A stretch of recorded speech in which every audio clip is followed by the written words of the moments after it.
Cordial saludo. Continuando con el programa de formación acerca de las recomendaciones de protección personal contra la infección por el virus SARS COVID-19, pues vamos a hablar con las mascarillas quirúrgicas y los respiradores N95 principalmente. Soy John Sprockel y desde la academia pues buscamos fortalecer el conocimiento en estos temas. Entonces, desde muy temprano nos hemos visto abocados a una gran cantidad de información acerca de los temas concernientes a este nuevo virus. Y dentro de las cosas que se han sabido es que el mecanismo de transmisión se da por aerosoles, donde puede permanecer algunas horas en el ambiente, y a través del contacto con superficies, donde puede permanecer durante días. La buena noticia con respecto a este último aspecto, que parece ser el factor principal de transmisión, es que la simple limpieza con jabón, hipoclorito u otros desinfectantes permite la adecuada eliminación de este virus. El comportamiento es muy similar al que previamente tenía el SARS-CoV-1 y pues parece que la virulencia depende más de factores específicos de este virus más que de la forma de la transmisión. Entonces básicamente se transmite por gotas y contacto, y aunque no es un virus principalmente del aire, se recomienda que debamos tener precauciones de rutina de barrera contra gotas, además de la higiene ambiental y la práctica general de la prevención de infecciones. Entonces,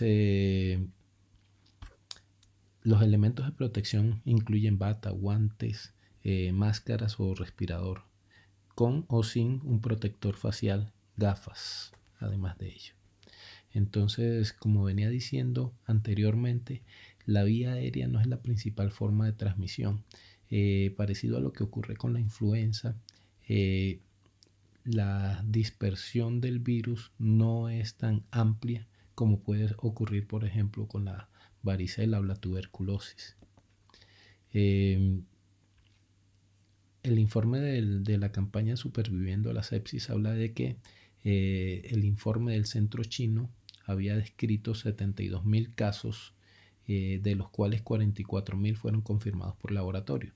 Entre los confirmados, 1.716, el 3.8%, correspondían a trabajadores de la salud, el 63% de los cuales estaban en Wuhan, China. Además, el informe indica que el 14.8% de los trabajadores de la salud que se infectaron tenían la enfermedad grave o crítica y que 5 casos de ellos murieron. Más adelante la información habla de que fueron 22 casos de muerte. En Italia, para el 15 de marzo habían 2.026 casos documentados de la infección entre trabajadores de la salud. Entonces debemos recordar que la higienización de las manos con agua y jabón o con alcohol es una medida importantísima para la prevención de este virus. Y dentro de las recomendaciones se incluye la protección para los ojos, el uso de respirador o máscara médica, el vestido, guantes, además de esto polainas, dependiendo del ambiente en el cual se esté manejando al paciente. Dentro de los elementos de protección, entonces, es importantísimo contar con un respirador N95, una máscara quirúrgica. El efecto de la máscara quirúrgica pues es holgado en los bordes y protecciona una protección contra gotas principalmente grandes, mientras que el N95 filtra el 95% de las partículas pequeñas. El ajuste entonces es mucho más apretado y pues debe verificarse su posición de forma adecuada. Dentro de los estándares vemos el estándar N95, que es el que con frecuencia se utiliza en nuestro medio. El estándar FFP2 es utilizado en Europa principalmente. tienen un factor de protección muy similar en cuanto a la cantidad de partículas que logran eliminar. Hay otros tipos de respiradores que tienen una potencia mayor, pero por lo general no las tenemos disponibles en nuestro medio. Entonces la recomendación que se nos ha dado es que los trabajadores que realicen procedimientos que generen aerosoles en pacientes con COVID en la UCI deben utilizar máscaras de respiración ajustada. Entonces, en este componente es importante anotar qué es ese procedimiento que lleva a producir aerosoles. Entonces, dentro de ellos están la intubación endotraqueal, la broncoscopia, la succión abierta, la administración de tratamiento nebulizado, la ventilación manual antes de la intubación, la pronación del paciente, la desconexión del ventilador, la ventilación no invasiva, presión positiva, la traqueotomía y la reanimación cardiopulmonar. Entonces, estas son las situaciones donde predominantemente debe estarse utilizando el respirador N95. Entonces, los trabajadores que brindan atención para pacientes con COVID no ventilados, la campaña de Superviviendo a la Sepsis para el COVID habla de que en vez de respiradores deberían utilizar máscaras. Además de esto, pues tiene que utilizarse otro equipo de protección como guantes, bata, protección para los ojos.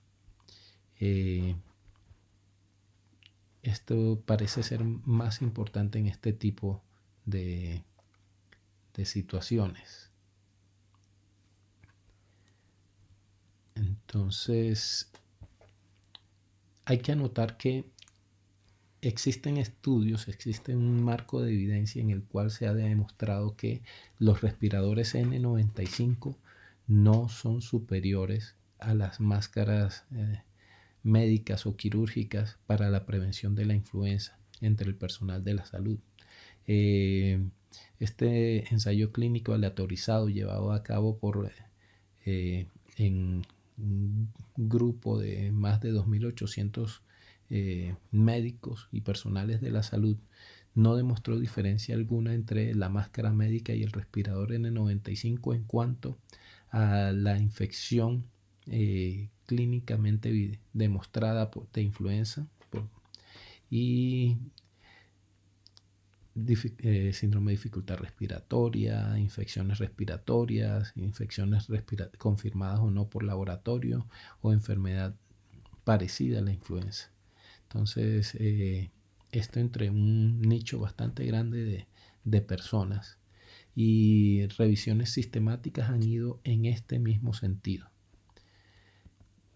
Es de anotar que uno de los estudios efectuados en el 2009, que principalmente implicaba la presencia de enfermeras, aunque fuera un número bien significativo, reportó que en el caso del coronavirus, pues no había tampoco diferencias, incluso había un número mayor de casos de infecciones por coronavirus entre los que utilizaban el respirador. De todas maneras, esta diferencia no fue significativa, la cantidad de casos fue pequeña, pero esto nos sirve para contextualizar la situación que estamos viviendo en la actualidad. Entonces, existen unas limitaciones significativas del acceso a las máscaras N95. Incluso también las máscaras quirúrgicas son escasas, por lo tanto debemos racionalizar ese recurso y tratar de utilizarlas en los momentos apropiados, que en este punto sería en aquellos momentos en que se producen aerosoles a través de procedimientos. Entonces, una cosa muy importante es cómo colocar el respirador N95. Pues se detiene en la mano con la convejidad hacia afuera, nos las colocamos en la cara y pasamos la primera banda, la superior, y posteriormente pasamos hacia atrás la segunda banda que debe quedar por debajo de las orejas. Es importante hacer una prueba. Esta prueba consiste en colocar la mano contra la parte anterior de la máscara y hacer una presión positiva, o sea, soplar fuertemente sosteniendo la máscara y comprobando el sello. No debe salir aire por los bordes. y además de eso se hace una presión negativa, o sea, se inhala profundamente y tampoco debe permitir el paso de aire. Es importante hacerlo. Existe la recomendación que en el caso que se requiera reutilizar la máscara, podríamos utilizar sobre el respirador N95 una máscara quirúrgica. Eso nos permitiría hacer la reutilización de la máscara, dado que no va a haber una contaminación, por lo menos por las gotas más grandes, y eso hace que la limpieza se mantenga limpia la máscara, entonces se puede reutilizar. Al momento de quitar la mascarilla, pues se procede de la misma forma, o se desanuda en la parte posterior o simplemente se pasa la banda hacia adelante. Hay que tener cuidado de no tocar la región anterior de la máscara, porque va a estar presa de la contaminación. Y si se va a guardar el respirador, debe hacerse en una bolsa de papel. Recuerde siempre que al retirar la máscara es conveniente realizar el lavado de manos. Entonces, de nuevo, el manejo correcto de la mascarilla incluye realizar la higiene de manos correctamente, colocarse minuciosamente la mascarilla para que cubra la boca y la nariz, anudarla firmemente para que no hayan espacios, no tocarla mientras se lleve puesta, quitársela desanudando la de la nuca sin tocar la parte delantera y después quitársela. Debe evitar pues tocar inadvertidamente la mascarilla usada. Lavar las manos después de habérsela retirado. Cuando esté húmeda debe sustituirse la máscara. Se debe intentar no reutilizar las mascarillas de un solo uso, aunque la realidad es que nos vamos a ver abocados a tener que utilizar múltiples veces este recurso. Entonces, entre el público general, una razón importante para desalentar el uso de estas máscaras es que ya para los profesionales de la salud es un recurso limitado y el uso universal pues empeoraría la situación todavía más. Además que no se ha documentado que para la gente del común el colocar estas máscaras pueda llegar a brindar una protección contra los casos del virus. Dentro de las recomendaciones podemos ver cómo diferentes países hacen estas anotaciones y lo que se habla es que debe ser usado por aquellas personas que convivan con personas infectadas o que vayan a asistir a lugares muy concurridos donde se espere que haya enfermos, por ejemplo los hospitales, y básicamente a los que se debe dar prioridad para el uso de este elemento de protección serían aquellas personas inmunosuprimidas, las que no tienen riesgo de este tipo. Entonces los mayores de 65 años inmunosuprimidos con enfermedades crónicas, diabéticos, con enfermedad cardiovascular, que son los que más alto riesgo poseen. Entonces, estas personas que acabo de nombrar no deberían llegar a zonas donde hay mucha gente, estén abarrotadas de personal. Y bueno, básicamente eso. Muchas gracias por su atención prestada y tratemos de racionalizar este recurso. Gracias.